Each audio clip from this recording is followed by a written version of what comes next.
Hello friends, नमस्कार। Latest stock update में आपका स्वागत है। और इस वीडियो में आज हम बात करने वाले हैं ईकेआई एनर्जी सर्विसेज लिमिटेड की। बहुत दिनों के बाद मैं इसका वीडियो बना रहा हूं, ईकेआई एनर्जी सर्विसेज का। और यहाँ पे एक टाइम ऐसा था जब ईकेआई एनर्जी शेयर है था जो बूम पे था। अगर आप देखें 5 इयर्स बैक अगर आप जाएं तो ये शेयर प्राइस आपको देखने को मिलता था हजारों, 3-3 हजार रुपया पे शेयर प्राइस इसका ट्रेड किया करता था। आज के डेट में ऐसा टाइम आ गया कि ईकेआई एनर्जी का शेयर है जो मात्र 93 रुपीज में आपको देखने को मिल रहा है। दोस्तों इसके शेयर प्राइस आज के डेट में तो बढ़े जरूर हैं, लेकिन इसके प्राइस बहुत जल्द गिरते हुए नजर आने वाले हैं। तो दोस्तों यहाँ पे मैं इसका वीडियो स्टार्ट करने वाला हूँ। तो यहाँ पे मैं पूरी फंडामेंटल एनालिसिस के साथ साथ यहाँ पे Q3 क्वार्टर के रिजल्ट्स के अबाउट भी मैं आपको बताने वाला हूँ। Q3 क्वार्टर का रिजल्ट्स ऑलरेडी आ चुका है, तो इसके अबाउट भी हम आपके साथ डिस्कस करेंगे। तो यहाँ पे वीडियो को स्टार्ट करने से पहले मैं डिस्क्लेमर दे देता हूँ कि यहाँ पे मैं सेबी रजिस्टर्ड एडवाइजर नहीं हूँ। तो यहाँ पे मैं किसी भी प्रकार के स्टॉक में इन्वेस्टमेंट रिकमेंडेशन बिल्कुल भी नहीं देता हूँ। इस चीज़ का बिल्कुल आप ध्यान रखें।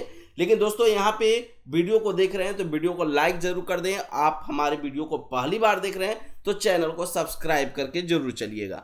ईकेआई एनर्जी सर्विसेज लिमिटेड जो बेसिकली अगर आप देखें तो बीते टाइम अगर मैं बात करूं यहाँ पे बीते 6 मंथ में तो 25% स्टॉक टूटा ही टूटा है। वहीं एक साल में स्टॉक है जो 60% से भी ज़्यादा गिरावट देखने को मिला। वही 5 इयर्स में अगर आप देखें तो 80% से भी ज़्यादा स्टॉक, 80-90% स्टॉक टूट चुका है। अगर आप देखें तो बहुत तगड़ी गिरावट, जो स्टॉक आपको 3,000 पे देखने को मिल रहा था 2022 में, वो आज की डेट में अगर आप देखें तो मात्र 93 रुपीज़ पे है। यानी मतलब अगर आप देखें तो 30 गुना आपका वेल्थ है जो डिस्ट्रॉय हो चुका है। मतलब अगर आप देखें जो 3,000 रुपये पर शेयर के हिसाब से लिए होंगे, अगर आप देखें 93 रुपीज़ से 3,000 पे अगर हम जाते हैं तो 30 गुना हो जाता है एक तरह से। अगर यहाँ पे अभी के टाइम पे कर दे कोई 93 रुपीज़ पे और 3,000 पे वो बेचे तो 30 गुना इसका मतलब कह सकते हैं कि 30 टाइम्स आपका जो प्राइस, जो अमाउंट होगा वो बढ़ जाएगा। उसी तरह से अगर आप देखें तो यहाँ पे आपका 90% वेल्थ है वो यहाँ पे डिस्ट्रॉय हुआ है। तो यहाँ पे ईकेआई एनर्जी की चलते हैं, बात करते हैं, देखते हैं यहाँ पे इसके अबाउट हम जानते हैं। सबसे पहले तो यहाँ पे ईकेआई एनर्जी बेसिकली एक तरह से अगर आप देखें तो कार्बन क्रेडिट में खास करके ये कंपनी काम करती हुई नजर आती है। और इस कंपनी का जो अभी के टाइम पे जो सिचुएशंस है वो देख सकते हैं कि ईपीएस निगेटिव में है।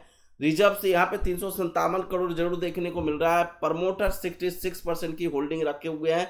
डेप्ट कंपनी के ऊपर ना के बराबर है, डेप्ट टू इक्विटी जीरो है बिल्कुल। कंपनी का मार्केट कैपिटलाइजेशन बहुत कम है, मात्र 259 करोड़ का यहाँ पे मार्केट कैप रखती है ये कंपनी। तो काफ़ी निचले स्तर पे इसका शेयर प्राइस आपको फिलहाल तो देखने को मिल रहा है।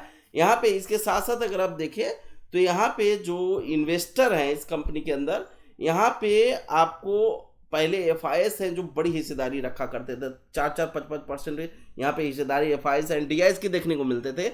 आज के डेट में अगर आप देखें तो इनके पास कोई हिस्सेदारी ही नहीं है, ना के बराबर हिस्सेदारी है दोस्तों। यहाँ पे पब्लिक की हिस्सेदारी जो 17% हुआ करता था, आज के डेट में 33% की हिस्सेदारी है।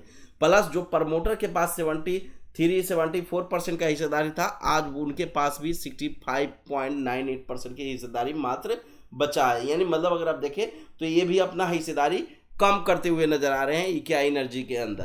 तो यहाँ पे इम्पैक्ट आना स्टार्ट कहाँ से, अगर आप देखें तो पहले तो यहाँ पे इनका जो बिजनेस था उसे रिलेटेड एक तरह से जो यहाँ पे कह सकते हैं जो रिजल्ट यहाँ पे इनकी जो बैलेंस शीट, जो अकाउंट, सारी चीज़ें वो इस पे एक तरह से फ्लैग आया वो सेबी की तरफ से। क्योंकि यहाँ पे जो लोग यहाँ पे इसको ऑडिट करते हैं, वहाँ पे ऑडिट रिपोर्ट्स में यहाँ पे इन्होंने बताया कि कुछ हेराफेरी किया जा रहा है, कुछ गड़बड़ है, इनका ऑडिट रिपोर्ट्स हैं जो सही नहीं है। तो यहाँ पे एक तरह से अगर आप देखें तो ये सब चीज़ें तो आपको उस टाइम पे देखने को मिला था। 2-3 साल हो गए, ऑलमोस्ट 2 साल से तो ऊपर हो गया। लेकिन यहाँ पे अभी के टाइम पे जो गिरावट देखने को मिल रहा है, इसका मेन रीज़न आपको पता है कि अमेरिका है जो यहाँ पे रिन्यूएबल से एनर्जी से रिलेटेड कुछ भी काम नहीं करना चाहती है। ग्रीन इन्वायरमेंट से उनको कोई मतलब नहीं है। जितना पॉल्यूशन फैलाओ सब कुछ एक तरह से उनको बस है कि अपना कहीं ना कहीं प्रॉफिट देखना होता है सिर्फ। तो यहाँ पे एक तरह से क्लाइमेट में जो भी चेंज हो रहा है उससे अमेरिका को अब कोई मतलब नहीं है। तो यहाँ पे उसका इम्पैक्ट आपको देखने को मिल रहा है कि यहाँ पे कहीं ना कहीं इनके बिजनेसेस पे इम्पैक्ट भी हुआ है। अगर यहाँ पे एक जो पूरे वर्ल्ड का सुपर पावर अगर इस चीज़ को लेके फोकस अगर करता कि यहाँ पे जो इन्वायरमेंट में जो चेंज हो रहा है ग्रीन एनर्जी पे फोकस करना है, तो यहाँ पे इस कंपनी को फ़ायदा होता, कार्बन क्रेडिट को भी इसका फ़ायदा होता। लेकिन आज की डेट में अगर आप देखें तो इनका जो सेल्स है बहुत ज़्यादा नीचे गिर चुका है और यहाँ 4.5 करोड़ से ज़्यादा इनको एक तरह से कहें तो लॉसेस हो रहा है। यहाँ पे आप देख सकते हैं नेट प्रॉफिट में लॉसेस आपको देखने को मिल रहा है। अदर इनकम यहाँ पे उतना कोई खास हो नहीं रहा है। यहाँ पे अगर आप देखें ऑपरेटिंग प्रॉफिट मार्जिन है जो भी निगेटिव में चला गया है, प्लस इनका ऑपरेटिंग प्रॉफिट भी निगेटिव में लॉस में ही है। तो यहाँ पे अपकमिंग रिजल्ट्स डेट अगर आप देखें तो यहाँ पे टुडे का था, आज के डेट में आया है।